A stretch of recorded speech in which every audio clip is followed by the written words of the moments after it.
যুক্তরাজ্যে যেতে চাইলে এখন আর শুধু ইচ্ছা থাকলেই হচ্ছে না, পকেটেও থাকতে হবে বাড়তি প্রস্তুতি। 2025 সালের 17 মে থেকে কার্যকর হওয়া নতুন নিয়ম অনুযায়ী ইউকে ভিসার জন্য আর্থিক শর্ত কঠোর করা হয়েছে।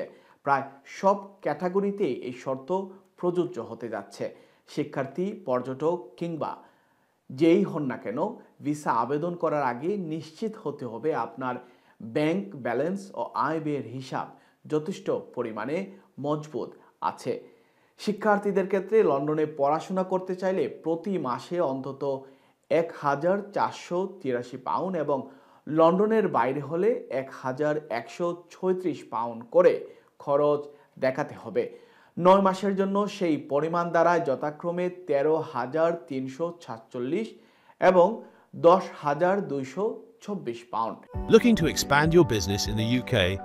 UBM takes care of everything. Company registration, UK bank account, pay, insurance and tenancy.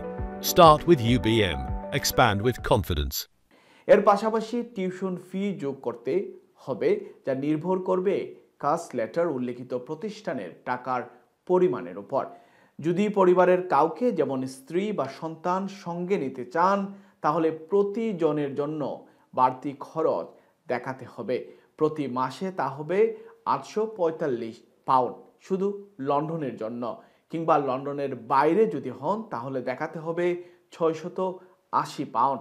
এই টাকা কমপক্ষে 28 দিন ধরে ব্যাংকে থাকতে হবে এবং ব্যাংক স্টেটমেন্টটি হতে হবে সর্বোচ্চ 31 দিনের মধ্যে। পর্যটক বা ভিজিটর ভিসার ক্ষেত্রে নির্দিষ্ট কোনো টাকার পরিমাণ না থাকলেও আবেদনকারীকে প্রমাণ করতে হবে যে তিনি যুক্তরাজ্যে অবস্থানের পুরো খরচ চালাতে পারবেন। এর মধ্যে থাকা, খাওয়া, ঘোরাফেরা, যাতায়াত এবং ফিরতি টিকিটের ব্যয় অন্তর্ভুক্ত।